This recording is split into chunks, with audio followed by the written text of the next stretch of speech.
So I'm going to show you how simple it actually is to give Narcan. If you have a prescription for opiates in your house, it's probably a good idea to also ask your physician to give you a prescription for Narcan in the event you have an actual overdose emergency accidentally or for whatever reason. So what we carry here for the city is what we call a Aristojet setup. It's a little bit more complex. You pop the tabs off, it screws together, and then you put an atomizer tip that goes into the person's nostrils.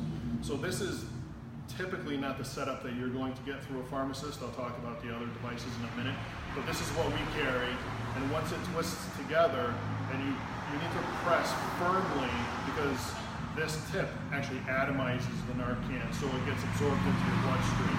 So if you actually press hard enough, most likely from a distance you won't even be able to see it.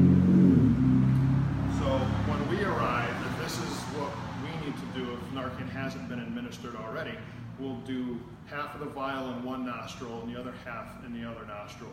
So quite simply, all that it entails is pinching one side of the nose, one nostril shut, giving one half of the vial on one side, which is 1 milligram, and then repeating for the second side, which is a 2nd milligram. And then at that point, there's no sharps involved. This can go into an ordinary garbage type of disposal.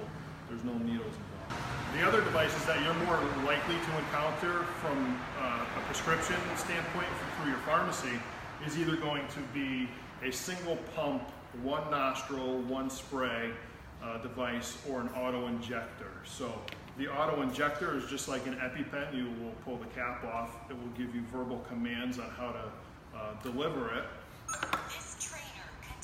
And then you would press it on the person's thigh, outer thigh, and it'll count down from 5. And at that point, once the countdown is complete, it is safe to remove, and the needle should withdraw directly back into the unit itself. In the Waterbury area, what you're most likely going to encounter is going to come in a package like this with foil. It should be stored at room temperature out of the sun, just so the medication doesn't become affected excuse me, to harsh conditions and lose its potency. But it'll come in a container like this with a tab that you just peel to open. And then at this point, this is a plunger, so you'll hold it between your 2 fingers, and then you'll stick it in the person's nostril, pinch the other side, and give one firm upward push. And that's it. It's single dose. There's nothing remaining in here. You don't have to do the other nostril. It's just one side, one push. And again, if you find yourself to be in a position of having to administer this to a friend or a loved one, time is of the essence. If you can give this prior to our arrival, it's the best benefit that that person is going to have no lasting effects from an overdose. And then once we arrive, we'll take over from